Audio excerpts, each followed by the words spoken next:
All right, we are back on the record, and let me turn to counsel to read out any actions taken in closed session. Thank you, Mr. Chairman. So pursuant to Government Code Section 54957.6 and 54956.9 D1, the board met in closed session to discuss the items referenced on today's agenda as SCS1, SCS2, SCS3, and SCS4. So with respect to SCS3, on a vote of 4-0, with Chairman Wagner, Vice Chair Chafee, and Supervisor Sarmiento and Supervisor Foley voting aye and Supervisor Doe absent, the board approved a proposed $390,000 settlement in the workers' compensation case, Roger Quiet. Dawes versus County of Orange. Sorry. The applicant is a retired Orange County Sheriff's Department sergeant and claims industrial injuries and cumulative trauma to his neck, spine, and heart. When the settlement is finalized, copies of the settlement agreement will be made available through the Office of CEO Risk Management to any person who inquires. With respect to SCS4, on a vote of 3-1-1, with Chairman Wagner and Vice Chair Chafee and Supervisor Foley voting aye and Supervisor Sarmiento oppose, and with Supervisor Doe absent, the board authorized the Office of County Counsel to file an amicus brief with the United States Supreme Court in the matter of City of Grants Pass, Oregon versus Johnson et al. That case involves the question of whether enforcement of generally applicable laws regarding camping on public property constitutes cruel and unusual punishment prohibited by the Eighth Amendment. Finally, with respect to SCS2, on the December 19th, 2023 board meeting agenda, that's the case of Tomasa Noriega versus Orange County Sheriff's Department, Orange County Superior Court Case 30-2022-012-49901, plaintiffs have accepted the board's counteroffer. The matter is settled for payments totaling $350,000 from the county, which shall include a minor's compromise in exchange for a full dismissal.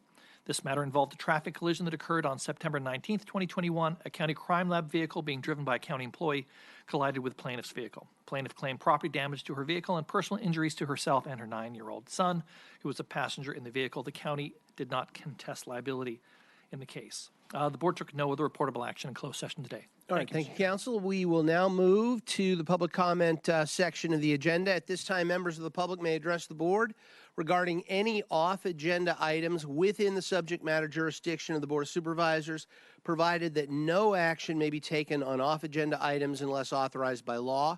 Comments shall be limited to 2 minutes per person. Madam Clerk, any speakers? We have 34. Why don't you call them? Steve Rocco. If you can line up at the center of the room when your name is called, please. Steve Rocco, William Fessler, and Paul Nam.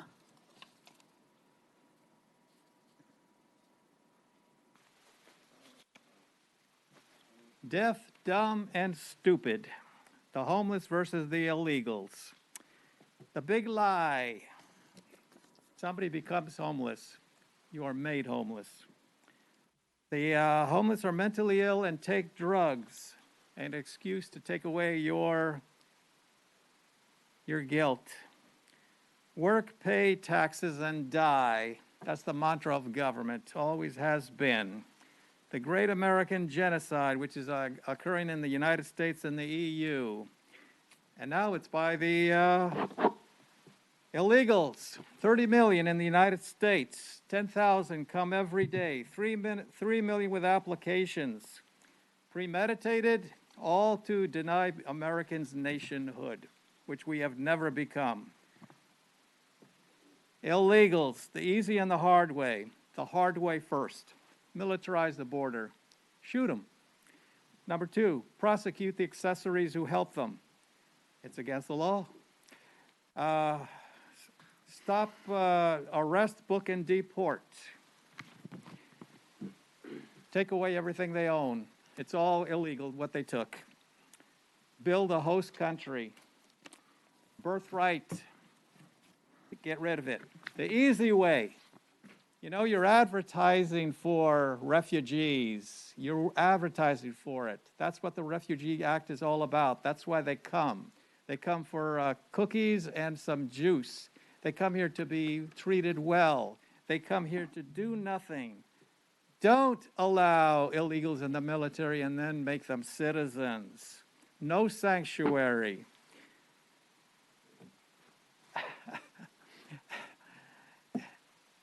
And that plaque on the Statue of Liberty, which says, send us your garbage. Throw it away. Thank you. That'll be your time. Next speaker, please.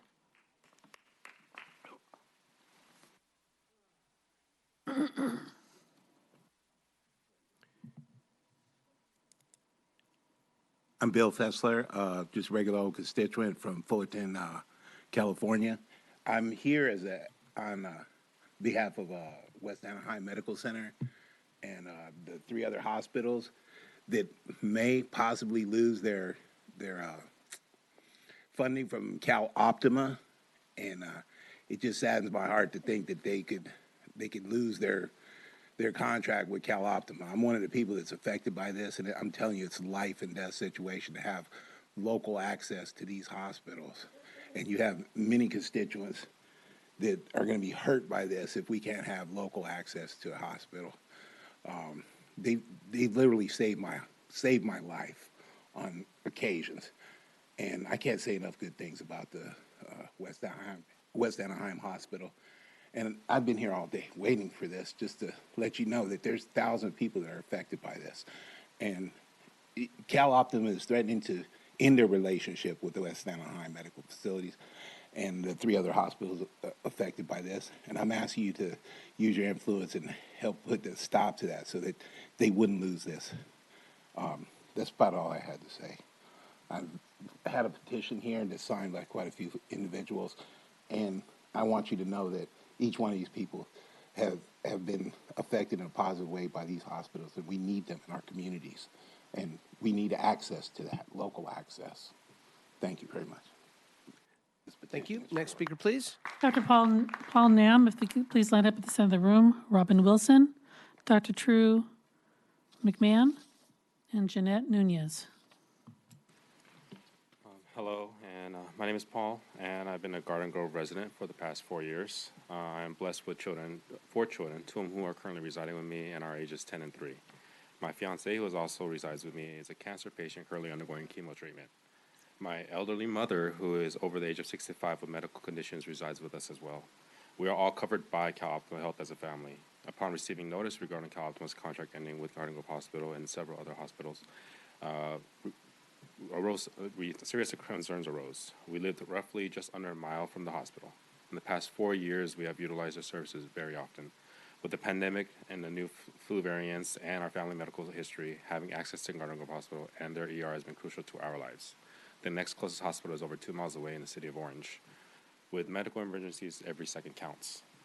The peace of mind and reassurance of having a local hospital helps us throughout our days as we go through these difficult times. This is not a simple inconvenience. It affects our lives. In my family's case, God forbid, it can be the difference between life and death.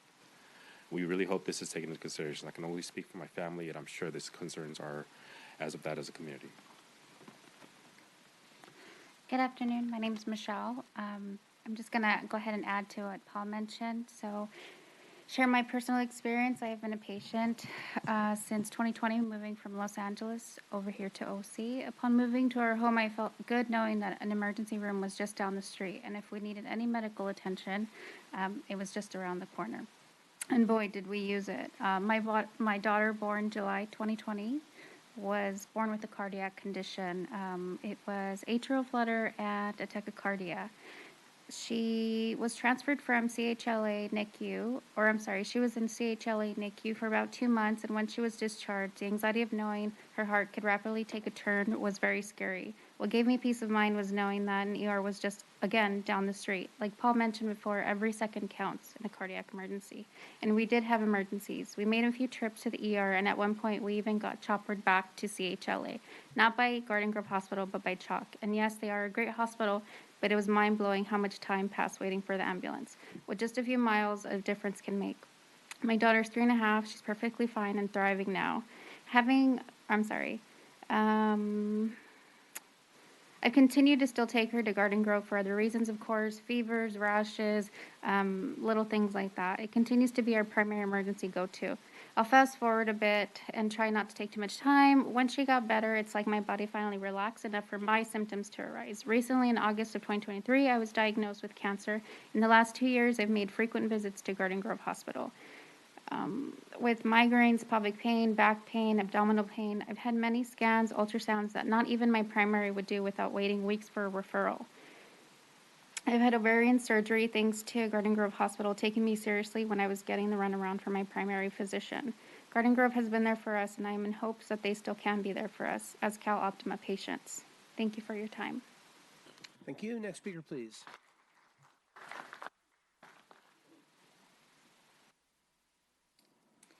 Hello, my name is Robin Wilson and I live in Garden Grove. I can see the hospital from where I live. It's like 3 lights down, 3 or 4, something like that. But anyway, I've been here, living here in Garden Grove since 1979. That hospital has saved my life, my son's life, my mother's life, and my husband's life. That hospital means a lot to us. I do not want to go way out of my way when my life is in danger to another hospital, especially the one that's closest to me if they close the Garden Grove Hospital down. If they close that hospital down, I got to go to this one place that made me walk to the bathroom without help. I peed all over the floor, and all night long, I end up walking in it. They wouldn't give me my pain medication when I had the COVID. My chest hurt really bad. I love Garden Grove, I really do. And I don't want to have to move because of my things that's wrong with me or any of my family. I love my family. They need that hospital. Thank you. I appreciate it. Thank you.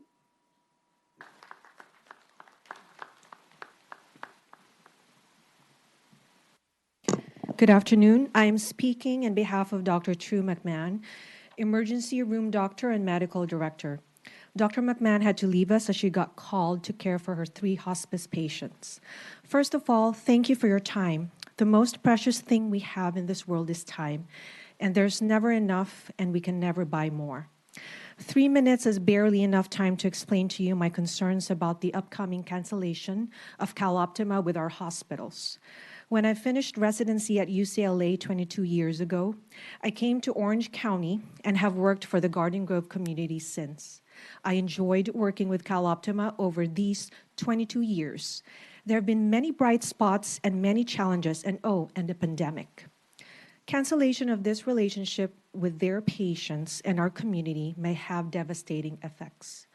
Many of my CalOptima patients have great difficulty understanding the disease process that I am explaining to them and the risks and benefits of medications and therapeutics. Adding to this burden is that CalOptima will not allow us to take care of them at their hospital close to home. If the cancellation stays in effect, soon I will also have to explain to them that now they must wait for authorization before they begin that treatment. This authorization may take 30 minutes at best and hours at times. Then they have to wait for me to reach an accepting physician for their care, and this may take 30 minutes at best or maybe hours at times after that.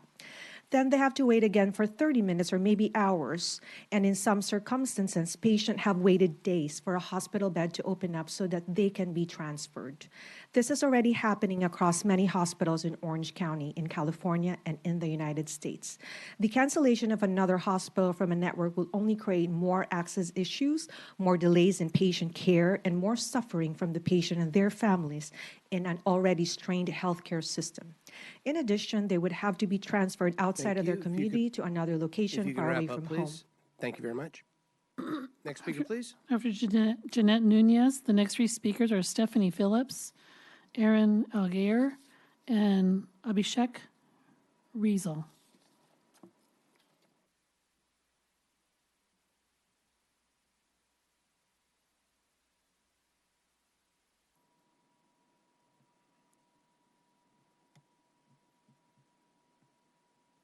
Hi, good afternoon. Thank you for hearing me. 40,000 people are going to be affected by CalOptima stepping away from these 4 hospitals. 40,000 people. A great majority of those people are homeless like I am. I depend on CalOptima to take care of my needs my medical needs as I need it, just like everybody else does here. 40,000 people. That's a lot of people in Orange County to have no health care.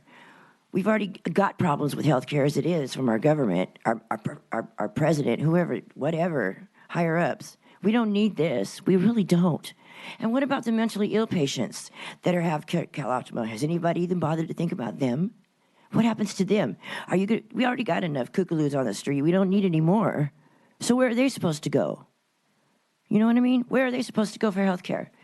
Is there going to be something instead of Cal Optima for us? Probably not. So then we're stuck not having health care, and you're going to have more people ill and more problems in the communities by Cal Optima taking their network out of these 4 hospitals. Thank you.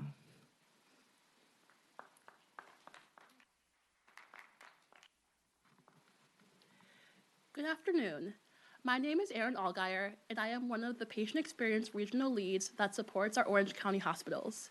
Today, I'm speaking here as a patient advocate on behalf of Timothy Timlin, who was a patient at our West Anaheim outpatient psych facility and also a resident of Cypress. Today, I'm going to be reading his letter on his behalf. So his letter states, I have been coming to the West Anaheim outpatient psych program for the last 4.5 years. I come here Mondays, Tuesdays, Wednesdays, and Fridays. This program has changed my life. I have been sober for over 4 years now because the head nurse at West Anaheim encouraged me to go to my first AA meeting at a local church. I now go every Tuesday and follow in the footsteps of my brother, who is 33 years sober. If this program were to close, I could maybe go to the Senior Citizen Center. They have mental health professionals. However, there is a charge to sign up, and they do not provide transportation. This program is very important to me. Today, it was raining and there was a small turnout. I made sure I had my rain boots and that I got here on time because this program has been very important for my mental health growth.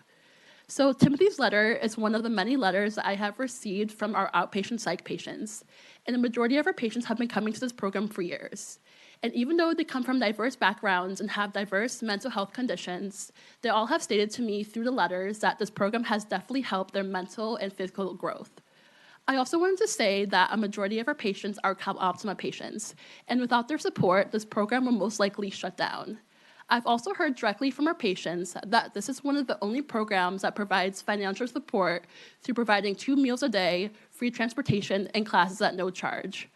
Patients of this program also have the opportunity to set goals, which is not the case for many of our other programs. They can set short-term and long-term goals that can help with their overall growth physically and mentally. Thank you for your time today. Thank you very much. Next speaker, please.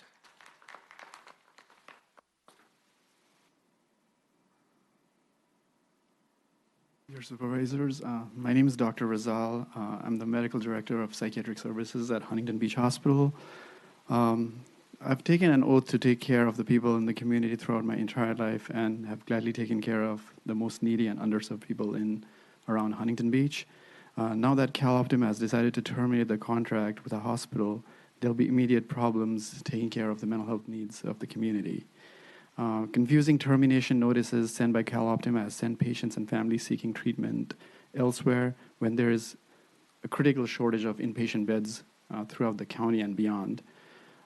Psychiatric illness is just not an illness for the individual, it's an illness for the community, family members, and this is going to have a ripple effect throughout the entire community. Just to give you an example, if somebody comes in with a psychotic break in an emergency department and they're just sitting there waiting to be transferred to another hospital, another ambulance coming in again, that I can only imagine like the due stress that's going to put on the patient, the EMS, everybody. The family members are already calling, trying to figure out if their family members were to need psychiatric services, where they would go. And this whole situation really doesn't make much sense from a clinical sense, from a community treatment sense, everything. I hope this will help kind of shed light into the crisis that might happen. Thank you. After Jeanette and Stephanie, the next 3 speakers are Mitchell Lombardi, Wendy Bales, and Charles Kaufman. Next 3 speakers are Mark Gamble, Karina Garcia, Brendan, looks like Berth. Good afternoon, Supervisor Wagner, Chairman Wagner, Supervisors. I'm Mark Gamble, Chief of Advocacy with the Hospital Association of Southern California, and we represent nearly 200 hospitals in the area. And many of those are now struggling to meet the demand of the patients that are coming in through the emergency room and in their inpatient beds. They are way beyond normal capacity. In these circumstances, and in fact, at all times, it is imperative that health plans meet their state-imposed obligation to support the ability of their members to get the care they need. Limiting the access of Medi-Cal enrollees to care providers and hospitals creates dangerous barriers for the Orange County's most vulnerable residents. A recent example has emerged where several hospitals, you've heard from some of their patients today, have expressed significant concerns regarding the pending contract termination between CalOptima and 4 safety net hospitals.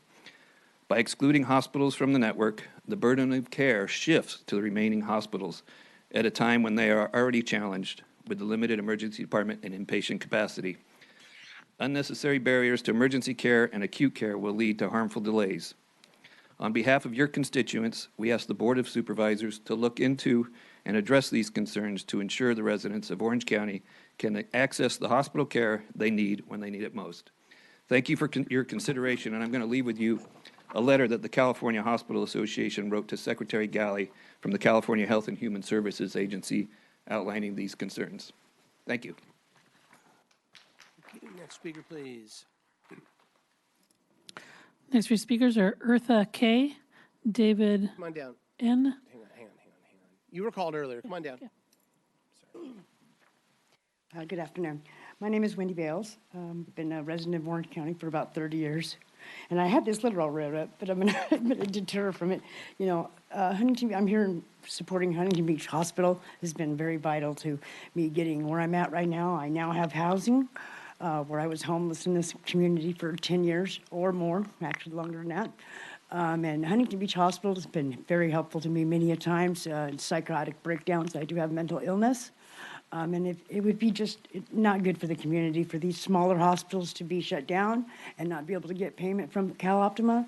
They provide health care for a lot of people that some don't even know how to get it. You know, I try my best to, as a person of the community that's gotten out of that, you know, for the most part I'm housed and I've got insurance, and you know, if I couldn't go to the hospital when I needed to, it would really be not good. It would send me back into another spiral downward, and I'm still trying to go up, you know what I mean? And to not be able to have those services, you know, covered, you know, by my insurance at whatever small hospital I go to, you know, just because they're small doesn't mean they're not a vital part of our community. And they you know, and the people that go there, you know, need that support. They need it. We need those smaller hospitals. The Huntington Beach Hospitals helped me through a couple of real major psychotic breaks, and I wouldn't be standing here today, housed and stuff, had not been for them, you know. And I think you guys need to consider making sure they continue to provide care for our community. Thank you. Thank you. Next speaker.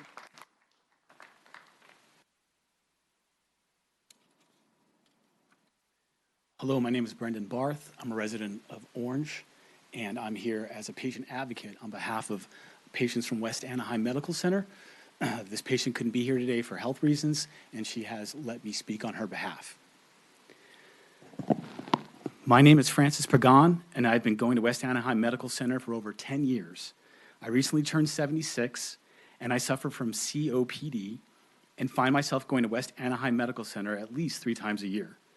I was told West Anaheim Medical Center may not be able to take CalOptima insurance anymore, and that has me extremely scared. I am unable to drive, and I live just a few blocks from West Anaheim Medical Center, so I'm able to walk to the hospital when I'm having issues. I do not want to call 911 to take me somewhere else. I want to go to West Anaheim Medical Center. Their ER team knows me well and understands my condition. They always give me the best and quick care, and I do not want to go anywhere else. I'm willing to do anything to support being able to continue going to West Anaheim Medical Center with my CalOptima insurance. And as a patient advocate, I've been very fortunate to talk to many patients about this issue. They are very, very concerned about being kicked out of their community hospital, having to travel elsewhere, which will affect not only their social health, their mental health, but their physical health as well. Thank you so much for your time. Thank you. Next speaker, please.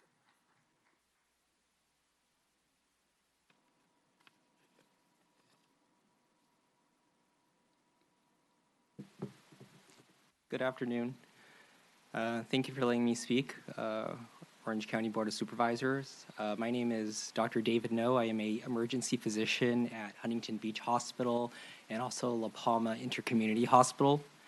These two cities and the communities that surround them, they depend on us to provide quality care and do it fast. And we're proud to do this for them. And that's really who I want to focus on. Like, you've heard the stories of people, and they're very touching. And these are the people that we care for. And I'm afraid of what will happen if this contract termination moves forward. You know, will the mother who has a severe allergic reaction still come to our emergency departments? Or will she spend the time to drive to another hospital and risk her health? You know, and for the patients that do come to our emergency departments, will they have to wait numerous hours in order to be transferred to another facility? What effect will this have on our EMS system, which is already constrained? And how will the other hospitals be able to accept these transfers and take these admissions on? I think all of these aspects of the healthcare system will be affected. I suspect that people will be less willing to come to our emergency department for emergencies. They will be confused about what to do. I suspect that it will take many more hours for patients to wait for doctors to talk to transferring physicians or for a availability of a bed at another facility. And this will put more congestion into our EMS system. We work in an imperfect healthcare system, and we do the best that we can, and with what we have. If it is all possible, please don't make our jobs any harder. My hope is that Cal Optima and the hospital systems can work together. Great. Thank you. Thank you. Thank you. Next speaker, please.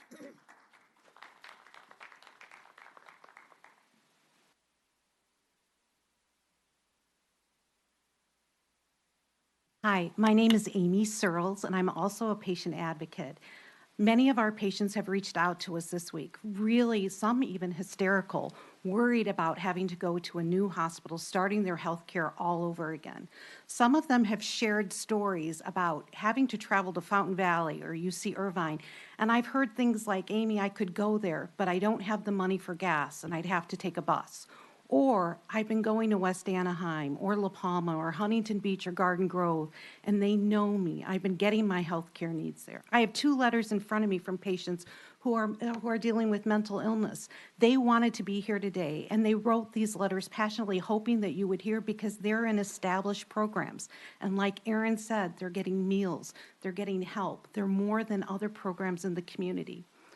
I want to talk to you, Chairman Chafee and Chairman Foley, because this weekend I talked to 2 patients that have reached out to your offices in the past, and you've helped them. You've helped them with housing. You've helped them with other things, and they are so worried about this. They are losing sleep over, and they're calling the number on the letter that they received from Cal Optima, sometimes not even getting an answer or being on hold for an hour saying, what am I going to do? These hospitals are safety net hospitals, and they've been providing great care. And I ask that you would intervene and do anything in your power so that our patients will not have to start over again, especially our vulnerable, fragile patients. Thank you. Thank you. Next speaker, please. I have a question for the speaker. Supervisor Foley. Thank you. Do you have a copy of whatever the letter is that has been sent out?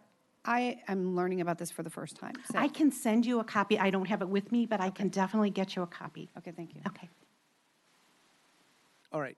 Next speaker, please. Eartha K., Abizaid Fairchild, and Lizette Murillo.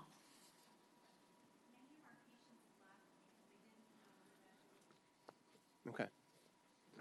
All right. Kenny H., Amy Seals, and Candace. I'm seeking your help. Orange County Public Works Planning Department is failing my business. My business is Coto Valley Country Club. It's a 54-year-old country club. I've been chasing my building permits since 2018. That's over 6 years. I heard 18 months earlier today. No, mine are still out there. The new deputy director, Justin Kirk, met with me and my wife in December. He wanted a fresh start. By changing staff, it is delaying my permits and costing me a lot of money. I have completed 2 parking studies, and now I get to start all over. They've changed the plan. They've changed our planner on us, and the planning department is understaffed. And so the people now that I'm dealing with are completely new faces that don't know my story. We were so close to being done, and now we get to start all over. I get to pay for staff time. I get to pay for parking studies, and everything is backlogged because they have me stuck in zoning. I had a roof leak. They wouldn't even let me fix my roof because I was stuck in zoning. 6 years, a lot of money. COVID hurt everybody, including a business like mine. And I couldn't get a planner to even help during COVID, and now all the people that were originally there are gone. So I have a new person I'm working with. I've gone through 3 contractors. Contractors won't stick around long enough to get me through this process. Why would I sit here for 6 hours to spend 2 minutes talking to you? Because I have nowhere to turn. A city, I could walk up to a counter, but no, the county shoves me into a portal and says, put your stuff in a portal. That's how we want to hear from you. Portal's bad for customer service. Anything you can do to help me, I would appreciate it. Thank you. All right. Chairman, I'm sorry, what city, is it Coda de Casa? It is. It's the original country club in Coda de Casa. Okay, so my chief of staff will come around and talk to I you. and get your appreciate it. Any information. help you can do to help, because if I had employees that weren't doing their jobs, Understood. you should know. Thank you. Mark Reynosa, Kate and Michelle P.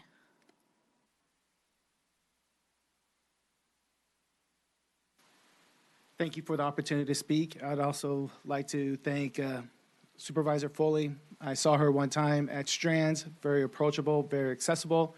Her work for the Orange County Labor Federation. And I had a matter with the OC Toll Roads. Just like she just said recently, she had her chief of staff get a hold of me, and she was able to help me rectify the matter. I wanted to bring a matter to your attention, not as serious as some of these policy items that you have before you today, but something that really needs to be addressed and something that hopefully is an easier lift. We're getting bullied right now in unsafe conditions with our skies. I don't know how to turn this off. Is it up? Down? Up. So this is what's going on right now. As we were speaking, we're having an air show that during today, it's out of control in our community. This is what they're doing. They're circling around John Wayne Airport, playing with the big boys. There's going to be an accident that's going to happen not too long from now. This is today. This was just not too long ago. This is what happened on the 16th in Mr. Wagner's neighborhood. This is Lake Forest. Who wants to have that in their neighborhood? This is on Friday of not too long ago in Dana Point. And what got me, this is my son's high school game at Dana Hills. Flyby during a high school game. This is ridiculous in my opinion. I don't get it. It's unregulated, it's unsafe. And I get if you have the ability to afford to go to point A to point B, but not to bully a neighborhood. And so this is another good one I wanted to point in Mr. Wagner's. This is on a Saturday in the morning, 10 o'clock. Who wants to wake up to that? So hopefully you guys can get this air show addressed because it's going to create a significant issue for our community. I'm fed up, and I would imagine that other folks are fed up, and hopefully we can do something about it. Thank you. Next speaker, please. Good morning, Board. So I've been coming here asking why on earth did Proposition 1 pass? Well, here you go. So the red line there is the people who voted against Proposition 1. The blue line is the people who voted for Proposition 1. Does anything look interesting here? Are they exactly the same? Yeah, I think so. I would say there's something going on. We have voter fraud in Orange County. So we know that high-profile Democrats and Republicans do not trust voting machines. They have all said many times voting machines are hackable. This board knows voting machines are hackable. I have showed a 3-minute video last time that said how easy it is to hack voting machines. We know there is a chain of custody problem with chain of custody with mail-in ballots. We know drop boxes have absolutely no surveillance. We know not long ago, at least 10,000 ballots were found in a ravine in Central California. I have already spoken about this. There is no ID required to vote when everything else you do requires an ID.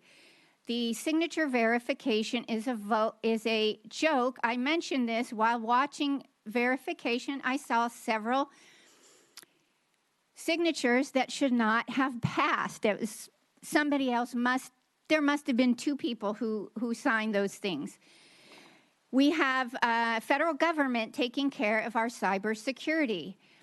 Our vote and ballot should be secret, right? But instead, if you look on your ballot, there are... Thank you very much. There are barcodes. All right. Next speaker, please. Next 3 speakers, Paul Nam, Eileen McDermott, and Brian Kay.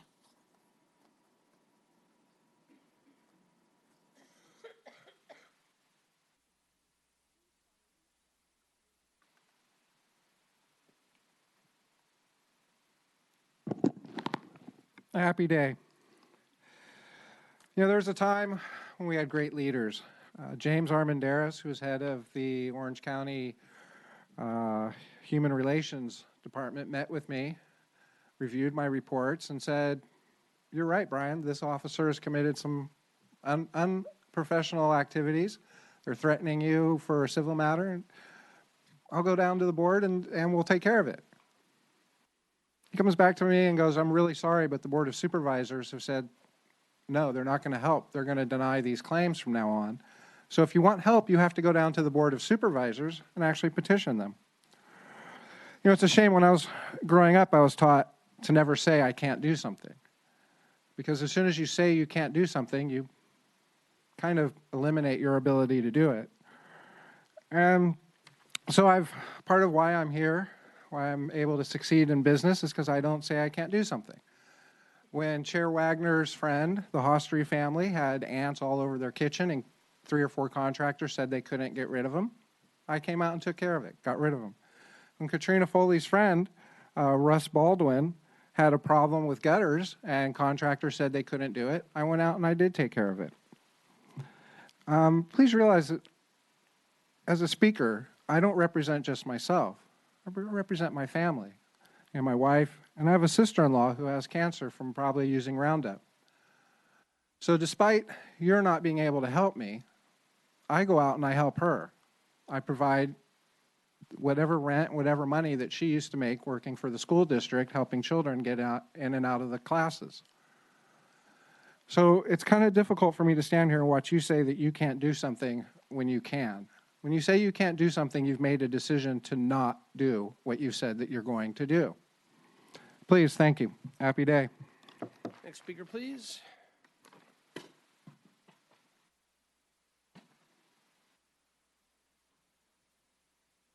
Good afternoon.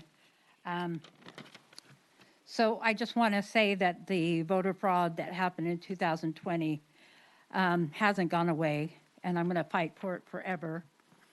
And I want to quote JFK. I refer first to the need for the greater public information, and second to the need for greater official secrecy. The very word secrecy is repugnant in a free and open society. And we are, as people, inherently and historically opposed to secret societies, to secret oaths and secret proceedings. He quoted, "I will splinter them into 1,000 pieces and scatter them to the winds." he didn't finish. So in steps Donald Trump. We have a shadow CIA, not beholden to any country, least to American people. We have the Council of Foreign Relations, a think tank committee that advises our government after the U.S. refused to join the League of Nations. We have a Federal Reserve, who is not a government agency, it's a privately owned central bank that takes care of all of the U.S. population monies. There are direct energy weapons that the government has released on all of us, which is an electromagnetic system capable of converting electric energy, focusing on a target, resulting in physical damage, trying to get land control, talking about the fires that they caused in California.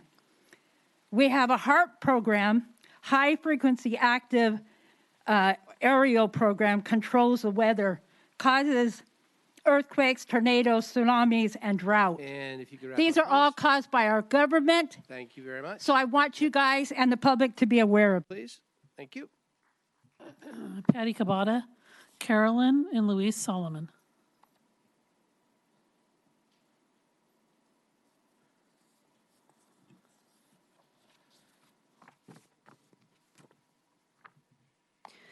Good afternoon, Board of Supervisors and Chairman Wagner. My name is Carolyn. I live in Santa Ana. Only 1/3 of the safeguards are in place to make the election machines secure, if it was even possible to make the machines secure. If the election system with the machines were an accounting company, it would receive an F-. It is completely unacceptable. Here are some reasons to opt out of the Voter Choice Act and return to precincts. Neighborhood precincts are closer to home.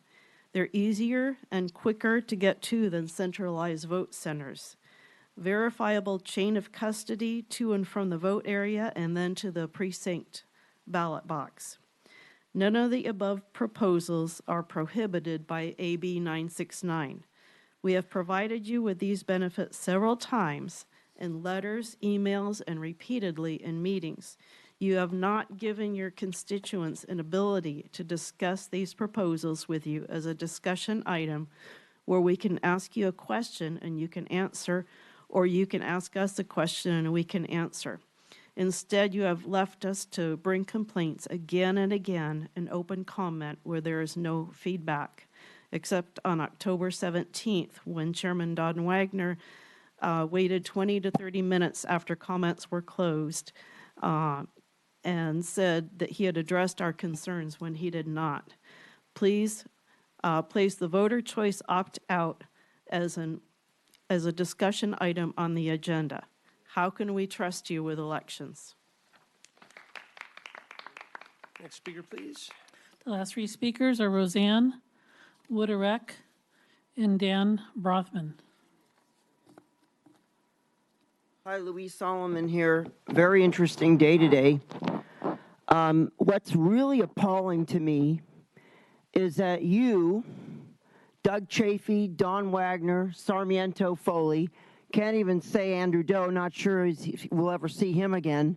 You're not taking care of the people that live in this county, that have needs. The only needs you're taking care of are your own. I think that $13 million that Andrew Doe funneled through his 22-year-old daughter's nonprofit, that could be used to pay the hospitals for these people that need medical care, that are struggling because of your policies and your dictatorial practices. And Doug Chafee, you got a headache because you couldn't read a 96-page document. Well, that's what you're paid to do, sir.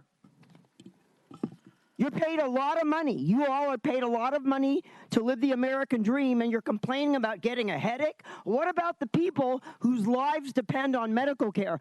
And you know, the biggest problem here is that because we have these machines, and you refuse to put this on the agenda for discussion, is the reason that our people in this county are suffering, because you can't stay in power unless you stay in power with fraud. Now look at me when I'm talking to you. Oh, Miss Foley has that smirk on her face again. Mr. Sarmiento, Mr. Wagner, and I'm speaking now to the people of Orange County. Mr. Wagner is up for election. Is this the kind of a board you want to be representing in the next 2 or 4 years, or whatever your terms are? Is this the people of Orange County, voters of Orange County? Is this what you are really looking for? Well, then do not vote for them, and I propose that they all be... Next speaker, please.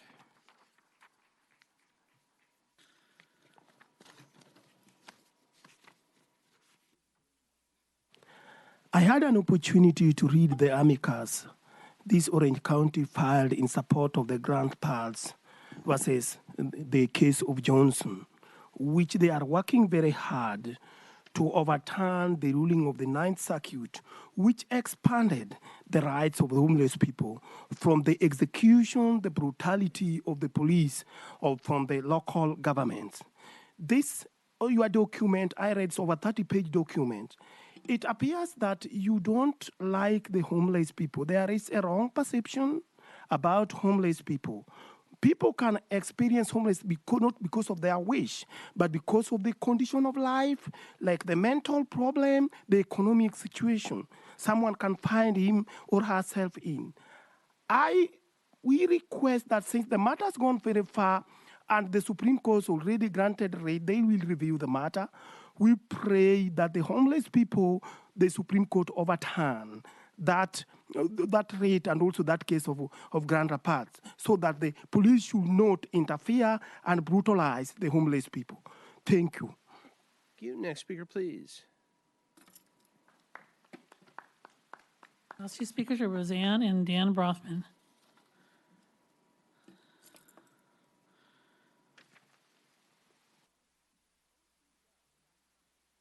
Hello, Board. I'm Roseanne, the Orange County Chair for New California State, which just celebrated its 6th anniversary of its independence and is coming very close to statehood, almost completing the process.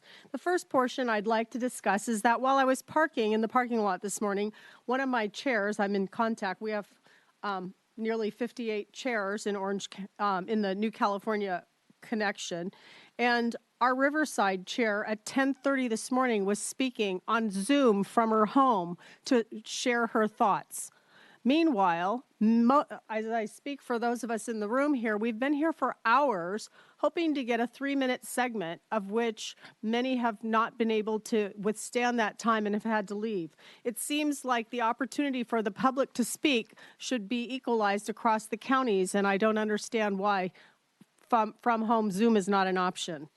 Back to my topic, which is voter fraud. Once again, that in federal court in Atlanta, it was just revealed that Alex Halderman had a hacker hack into I can't move this to where I am, into a Dominion machine, literally using a pen in minutes. And this was just done as a live, using only a pen, and was able to change the totals. We have been talking about election fraud for over 3 years. We all know what the problems are. We have so many multiple ballots arriving at so many different locations. We've got more voters than votes. Cast votes than voters. The crimes go on, and you've heard them ad nauseum. And so, therefore, that brings us to the latest, which is New California State's demo election. So many people don't understand how easy it is. And that would be time. Thank you very much. Next speaker, please. Mr. Chairman, all names have been called. Mr. Brotman is here. No? Dan, do you want to speak? You submitted a card?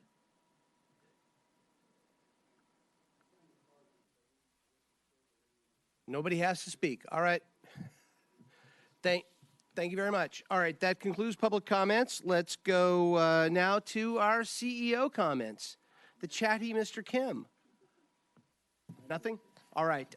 Board comments. At this time, members of the Board of Supervisors may comment on agenda or non-agenda items and may ask questions or give directions to staff, provided that no action may be taken on off-agenda items unless authorized by law. Do any of my colleagues have anything to say? I see Supervisor Chafee, Vice Chair Chafee. I have a memorial, so let me come to that. All right. Let's go ahead and let's do our adjournments. Go ahead. Thank you. I adjourn today's meeting in honor of Edward Newhall Lampkin, Jr., who affectionately has been known as Eddie. Eddie Lampkin was born January 30, 1951 in Dayton, Ohio, and he died recently on January 16, 2024. While in high school, Eddie enlisted in the United States Marine Corps, where he received both the National Defense Service Medal and the Vietnam Service Medal. Eddie made his way to Los Angeles, California in 1975 and began his real estate career as a sales agent. Shortly thereafter, Eddie received his real estate appraisal license. The brief stay at home saving, Eddie's entrepreneurial skills came into play. Eddie wasn't satisfied and became a certified general appraiser and real estate broker. Upon marrying his wife Rhonda in 1998, Eddie moved to North Orange County and had one daughter, Raven. Eddie was a member of Consolidated Realty Board, Southwest Realty Board, National Society of Real Estate Appraisers, National Association of Real Estate Brokers, National Association of Realtors, Assessment Appeals Officer for Los Angeles and Riverside County. And Eddie was a commissioner on the county's Assessment Appeals Board since 2009, serving as chair and hearing officer for the commission over many years. Beyond his professional endeavors, he was a pillar in the community who resided in Fullerton for almost 20 years. Eddie frequently volunteered his time as a referee for both Little League basketball and football for young children up through high school. Eddie not only ensured that there was fair play and maintained order during games, but when he had to issue a penalty, he made sure to take the time to explain why the penalty occurred so young players would know the reason. We also learned that Eddie had a sophisticated sense of style. He often wore put-together dapper looks with suits, suspenders, and pocket squares. Eddie's legacy extends beyond the confines of our boardroom. It reaches those he touched through his many roles in our community. And today, I think they may have left. Eddie's wife, Rhonda, and daughter, Raven, have joined us as we remember Eddie.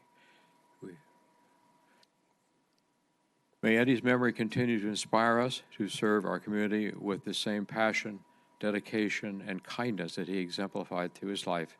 With that, I adjourn today's meeting in memory of Edward Newhall Lampkin, Jr. All right. Additional adjournments.